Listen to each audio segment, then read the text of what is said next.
In this video, we're going to be weaving a quilt-inspired woven wall hanging. So let's get started.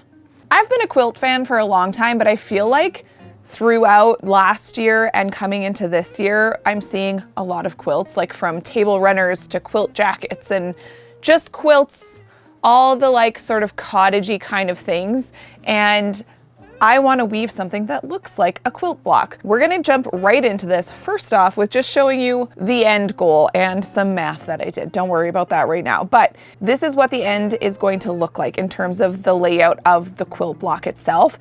Now, what's going to happen is we are going to have two splits in the weaving that I'm going to have to sew up at the end because I want those really crisp lines throughout. Another thing I was thinking about was the dowel of this piece. Now, when I do a more organic shaped weaving, I usually like to weave from bottom to top because in my brain, weaving completely upside down when the piece is going to hang the other way is just very confusing and my brain doesn't like that. But in this case, this piece is going to look the same from every direction. So I actually want to start my weaving. We're going to be kind of weaving from top to bottom is what I'm trying to say. So I'm actually going to have my knots at the top of my loom instead of the bottom. So I've already pre-cut my dowel and I'm going to be using 8/8 cotton for this double warped. Now, before I actually start warping my loom, I want to figure out how much to leave at the bottom that's going to be the perfect amount for this dowel to fit into. And that's why I'm doing it this way, because this piece has a definitive start and finish. Whereas again, the more organic style pieces, you can kind of decide where it's going to end, whether it's going to be a little bit further down or a little bit further up. So what I'm going to do is take my warp string. This is 8/8 cotton. It's the thickest warp string that I typically use. And I'm going to create a loop. And then I'm just going to bring that loop over and then create two more loops. And that is a lark's head knot, which is how I'm going to be hanging this on the dowel. So I'm going to slip that lark's head knot over top the dowel. And I'm going to hold my fingers at about 1/2 inch below that little knot. Then I'm going to keep my left hand on here, grab this loop, and I'm going to hook it around one of the pegs on my loom. And now I can actually measure this to figure out what size of cardstock to put in here. So what do I have here? So it's just over 3 inches. That's how much I'm going to be leaving at the bottom, which will actually be the top.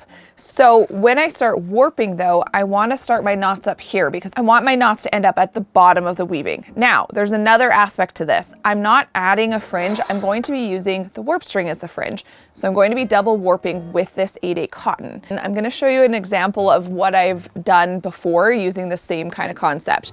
So this is a piece, which shameless plug, is a project video you can find on our Patreon. If you're in the sapling or tree tiers, you can get this project. I will leave a link in the description box below. So what I did here was exactly what we're going to be doing on this piece. We're double warping the piece so that we end up with a thicker fringe, and I'm using this thicker cotton so that once it's combed out, we're left with something that feels a little bit more full. So now that we have all the logistics out, I'm going to start warping my loom. And I'm going to be warping a total of 56 warp strings, double warped. As I'm warping my loom, I'm not pulling the strings super tight. This whole piece is going to be made up of plain weave, and so we definitely don't want to have our warp too tight. If you warp your loom too tight, what's going to happen is it's going to make it very difficult to weave once you get to the end of your piece. So I have my 56 warp strings on my loom. So I'm going to leave a nice long tail and then tie this in a knot at this end. I usually do a triple knot at this end just because I get a little bit paranoid about it slipping. It probably wouldn't slip, but it's fine. I'll just do my triple knot because it's what I'm used to doing. I am going to trim off the excess on these knots just so that they don't get in the way of the weaving. So something I've been using lately, as I like to weave flat because it's more comfortable for me personally, but also it's easier for you guys to see what I'm doing if my loom is flat versus kind of like this. So I've been using these little cabinet bumpers. They're sort of a rubbery or silicone kind of material, and I just place them on the back of my loom. What this does is it just helps my loom not to slide around so much on me.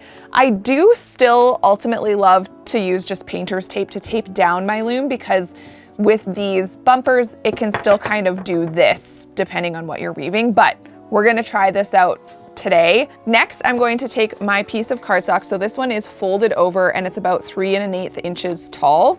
And I'm going to weave this in over 2 under 2. Now let's talk about my weft yarn. So I'm going to be using this Patterns Inspired. This is a wool and acrylic blend, and it is a bulky weight wool. So that's the number 5 right here. I'm going to be starting out with this kind of rusty red color. I'm just gonna kind of point out what I'm doing here. So this, all these squiggles are gonna be this red color.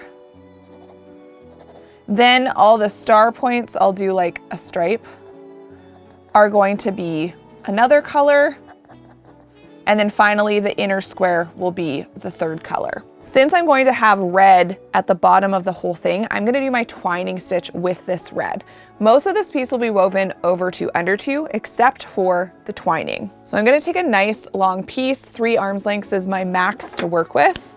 And I'm going to be going over these steps pretty quickly, but we do have a more detailed twining stitch tutorial that I'll link right up here somewhere. So for my first row, I'm weaving over 1 under 1. That's just your typical plain weave.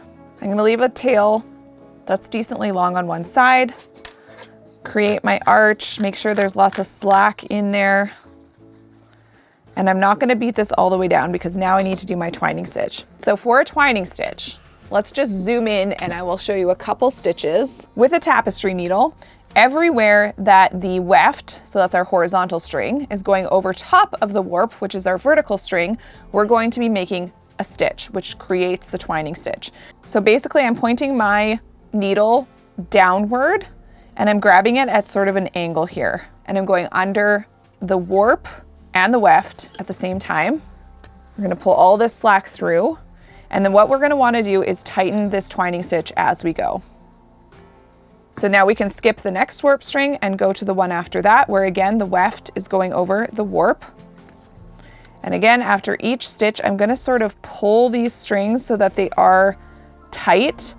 And this twining stitch is what creates a lot of stability on our piece.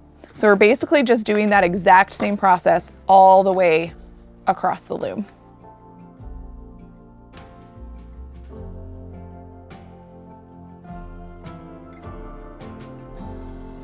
So I have my twining stitch done, which is going to be the thing that holds everything nicely in place. And now we're gonna get started with weaving. Now, normally I'd wanna just sort of start weaving right here because that's where this slack or all this yarn is. But I wanna weave my first triangle first so that I know how high to weave these sections in, if that makes sense. So I'm actually gonna just leave this slack over here. And I probably, and by probably, I mean, I definitely took way too much yarn, but I think I'll be able to use it up in the other sections anyway. So I'm gonna grab a new piece of yarn. I'm gonna do about 1.5, maybe 2 arms lengths. And I'm gonna thread up my needle. Now I basically planned this out in sections of 7, weaving over 2 under 2 for basically the rest of the piece until we get to that end twining stitch. So I'm going to count in from the right 7 groups of 2. So I'm gonna start weaving on the 7th and I'm gonna weave for 14 groups of 2. So I'm going 1, 2, 3, 4, 13, 14. I'm gonna pull all that slack through and I am going to leave a tail right here.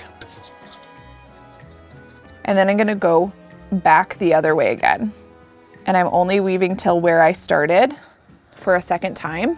Basically, because this yarn isn't super thick, we're going to be weaving every row twice. So here I'm going to be coming to this end again. I want 2 loops on the ends for each section. So if we look at my little drawing here and we go off the actual grid here, we're weaving, this is our first row, we're weaving it twice. So there's 2 loops here and there's 2 loops here around the edges. And we'll be doing the same thing all the way up.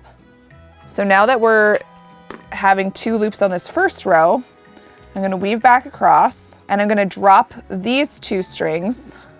We'll just get this one in here first. And we do wanna be beating our weft down fairly tight so that we don't see the warp strings. Now we're not weaving around these 2, we're gonna go into these 2 because we're gonna be creating a triangle shape. And then the same thing on this end, we're dropping these 2 and going to the next 2. Then for this row, we're going back around here so that we have those 2 loops for this row on each side. Being really mindful of creating my little arch. Now, because I'm weaving such a narrow section, that arch doesn't need to be too big. If I was weaving all the way across, the arch would be quite pronounced. I'm making sure that when I loop the yarn around the warp strings at the edges, that I'm not pulling it super tight. So now for this next row, we're dropping these 2 and we're only going till here. And you can see that angle that's starting to be created.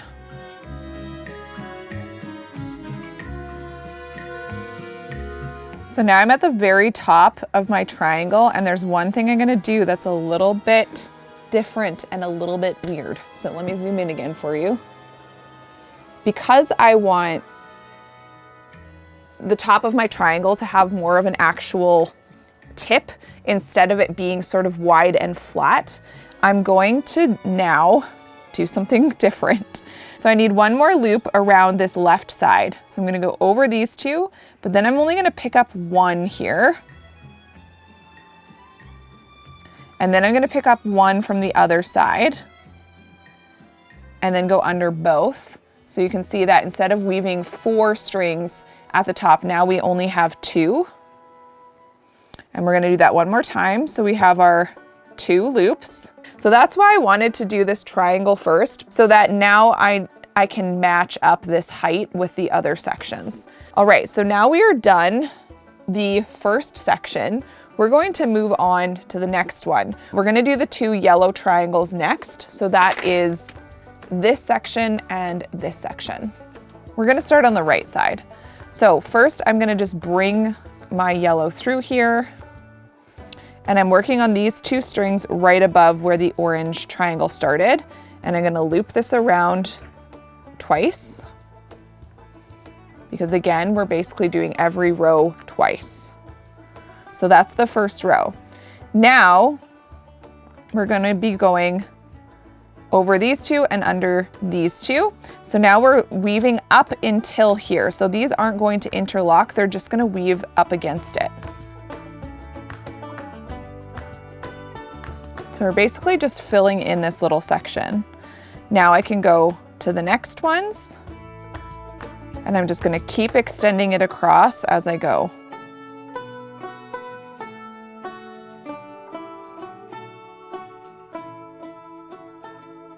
You can see here, I'm really trying to pay attention to this edge, and you can see that it's not pulling in. And that's what we want, so that once we weave this section, they're basically touching, and all we have to do at the end is stitch them up in the back.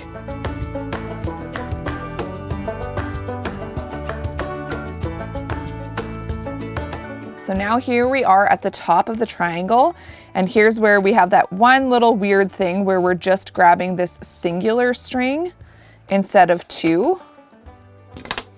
So I'm gonna grab this one.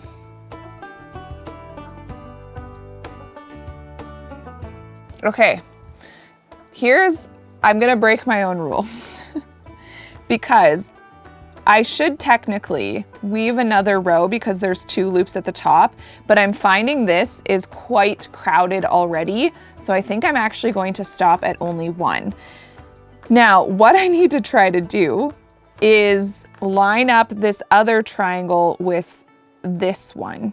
And what I mean by that is the square that goes over top has to go over, under. So the opposite of what this row is. So I need to pay attention to that. I'm gonna leave myself a tail. I'm gonna leave it pretty long just in case I have to go back on that. So for this next section, I'm doing literally the opposite of what I did on the other side. So I'm starting on those strings that are right above the edge of the corner of this triangle, And then I'm just going back and forth, meeting up with those orange rows.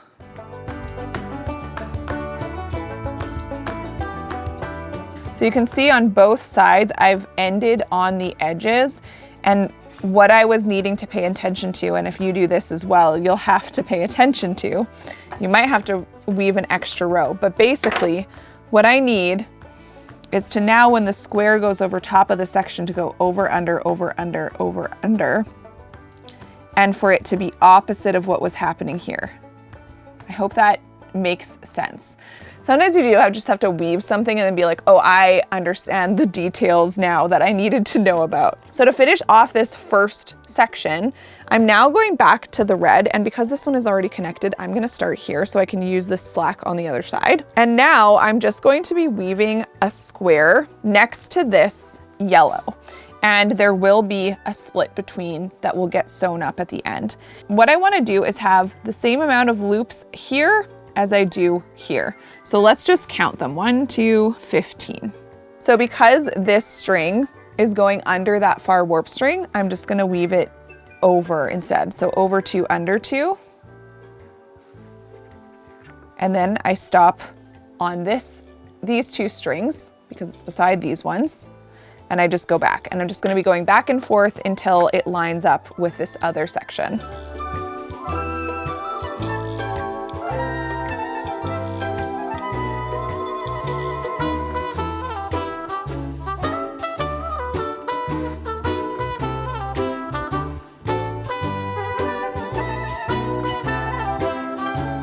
So I've reached the same number of rows that I have on this side. Now, over here, I don't have to worry about these rows lining up with these ones because what we're weaving over top of it is different than here. So I'm just gonna end this right here and leave myself a nice long tail, and we'll tuck in all the ends later as well. And now I can move on to the other side. So what I'm gonna do on this side, and I'm not gonna start at the end since this yarn isn't already attached, I'm gonna start out here because sometimes it's nicer to be able to tuck those yarns in towards the center instead of on the edge. All right, now we can move on to the next sections. I'm gonna grab my yellow. I'm weaving this shape here. So it's going to be another triangle, but it's only half of a triangle compared to this one. So I'm weaving in that first row, and I want 2 loops around the very edge before I start moving up.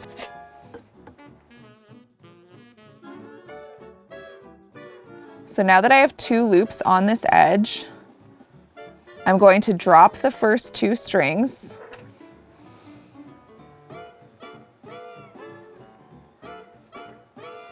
And move up this way. So we're creating basically the exact same as this angle from the red. We're doing again here with the yellow.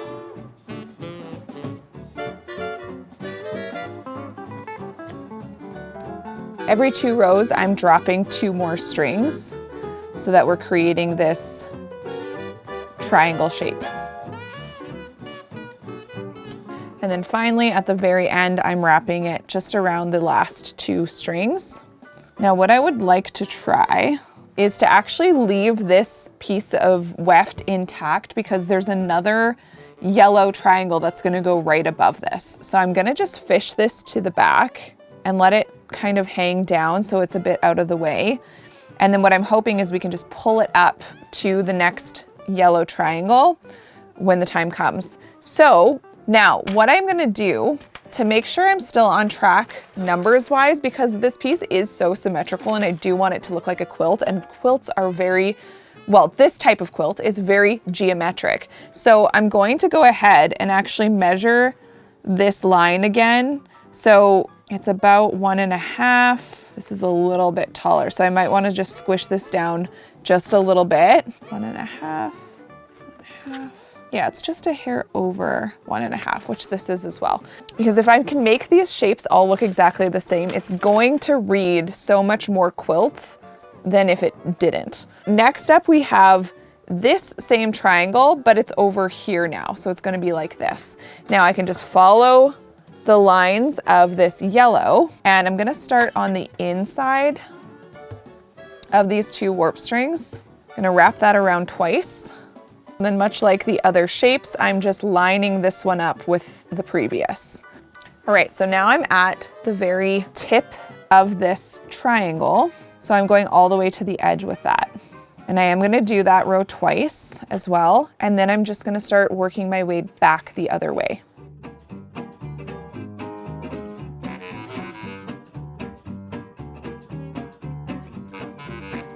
Okay, so now I am done this red section as well, so I can go back to the yellow. I'm gonna leave this red intact as well. I don't know if I'll be able to connect it the same way I'm gonna do this, but we'll see. So now I can move on to this yellow, and it's basically coming out right here. And I wanna try just bringing it up to here. We'll see if this works. I think it will. Oh yeah. Okay, maybe not.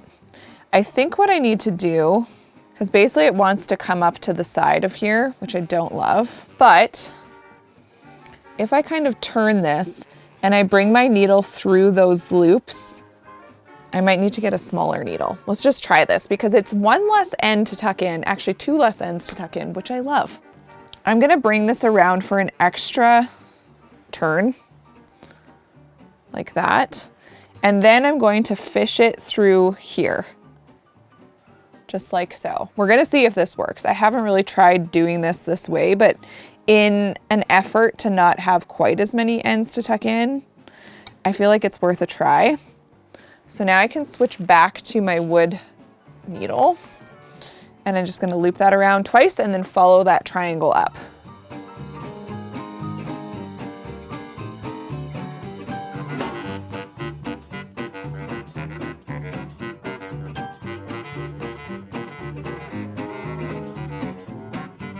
Don't forget to stretch when you're weaving.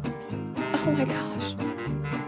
Now with every shape that I weave, I'm gonna go back and check the measurement. I think what I'm gonna do next is fill in the rest of this section. So I'm gonna do the blue and then basically this in reverse over here. And then I'll start working on the top. So for this section, I'm just weaving the square. So that's this whole area, which just needs to be the same width as this section and the same height as this one. This is definitely one of those pieces that takes a really long time to weave because it is all plain weave and we're weaving just 1 row at a time. But pieces like this are also so good for just practicing getting these edges really nice and straight, practicing beating down the weft evenly, and those are all really helpful skills when you're doing frame loom weaving. You'll find that you'll get faster at weaving with a tapestry needle, you'll get faster at lining up the yarns on the edges evenly. These are all really helpful skills to have, and hopefully will make your weaving experience even more fun as you get better at it. Okay, so basically what I'm gonna do now is I'm gonna repeat all of these steps in reverse on this side. So first up, a yellow triangle, a rusty red triangle, a yellow triangle, a rusty red square, yellow triangle, rusty red triangle, and a rusty red square. Once I was on to that last top right red square, I made sure that my piece of yarn was really, really long. So then when I was done that square, I was able to weave over 1 under 1, all the way back across the whole piece, and then do my twining stitch on top of that. I did use a smaller needle for doing that twining stitch because it was just a tighter area. All right, we're at the point where we need to start tucking in ends, and there are a lot of them, but the way that this, actually, it's not that bad. It's not that bad. Now, I'm gonna start with this one to just demonstrate how I'm tucking them in, just because this is the one where the yarns met up kind of in the middle. Now, we don't wanna pull them apart like this, or that's gonna leave a gap. I'm gonna take this one this way and this one this way. And then I'm just going to stitch them through the back loops, so not going all the way through the front.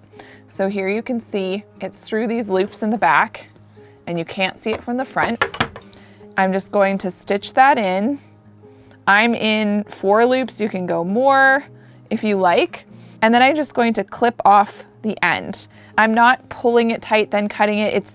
It's gonna be mainly hidden, but we wanna be careful not to cut any of the other weft strings and definitely not cut the warp strings either. So I'll show you one more and then I'm gonna go ahead and just tuck in all of the ends. So this one I'm gonna take down this way and trim off the excess. All right, I'm gonna tuck in all the ends and then we're gonna start sewing up these gaps.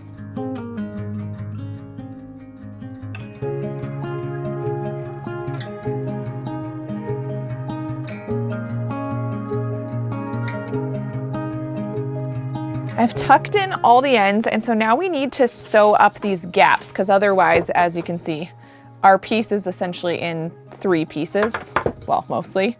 So what we're gonna do is I'm going to be grabbing some thinner warp string. So in my case, I'm gonna use 4/8 cotton, and you could use something like embroidery thread if you only have thick warp string. You can use something else if you want, but since I have this, I'm gonna use it. So it's essentially just a thinner version of my warp string. It's literally half the thickness. So I'm gonna grab a length of this. I'm thinking maybe we'll go twice and a little bit the length of the piece. Okay, so I've tied a knot in my warp string at the bottom. This one is a little bit more tricky. I don't know that I've done it on such a packed weaving before, but what we want to do is we have those 2 warp strings connected, and now we want to go up, let's say maybe two of our loops. We're going to grab the warp string with our needle like this, and we're going to go on the other side and do the same thing. So we are going up 2 loops, and we want the warp string above that.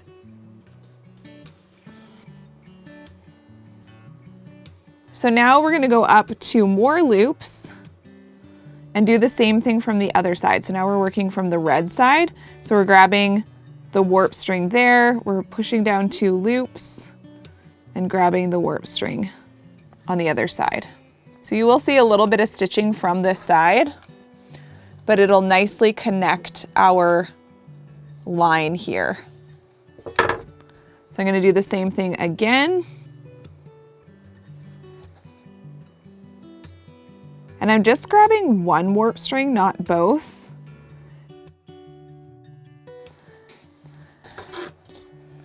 So now you can see from the front, these are nice and connected. So when I pull on them, as I go, it'll get more connected. But now we're not going to have that gap anymore. So I'm gonna continue that process all the way up.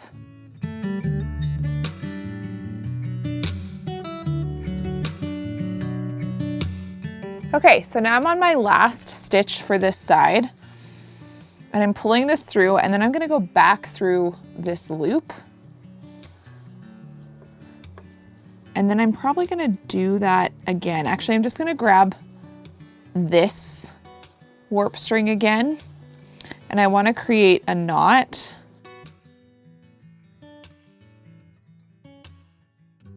And then I'm going to stitch this into the weft, just like we did the extra weft yarns. I'm gonna double check on the front that it's not poking through, and then I can trim off the excess. Now I'm gonna tuck this end in, and then I'm gonna do the exact same process up this other side.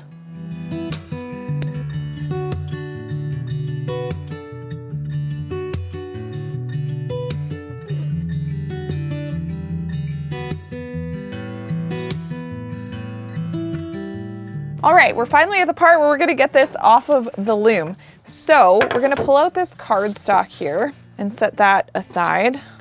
And now is where I'm gonna grab my dowel, and it looks like my dowel will be a nice width for this piece.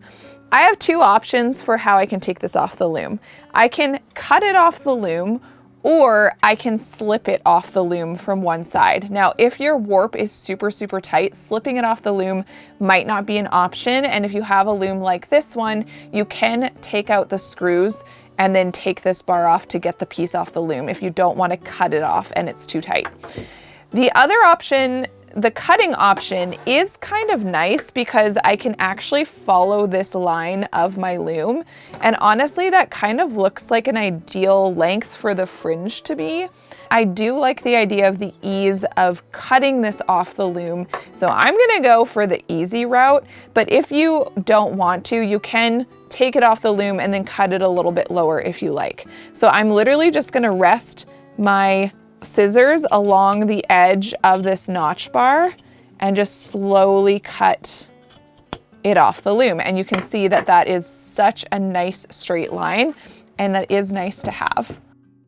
So now I can just slip this end off of the loom, and we're gonna put this on the dowel. So I'm gonna just grab something somewhat heavy. So I have this warp string holder. I'm gonna be adding this to the dowel in groups of 2. So I'm grabbing 2 of my loops, opening them up, flipping them over, and then bringing those 2 loops together and slipping that onto my dowel. So I'm gonna keep going all the way across just like that, and then we'll add a hanging string and look at the finished piece.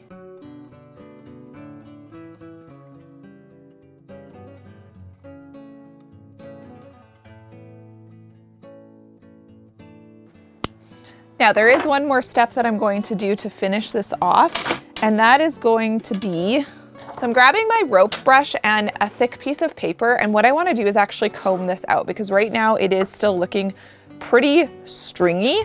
So I'm literally just going to carefully, without touching the actual weaving, comb this out, flip it over, comb the other side out just so it kind of floofs up nicely. And then you can also trim off any of the extra fluff at the ends if you like. It's all done, so let's have a look at the finished piece. Okay, I'm loving this quilt inspired weaving. Let me know in the comments below if you're gonna try this out, and if you enjoyed this video, check out this one next.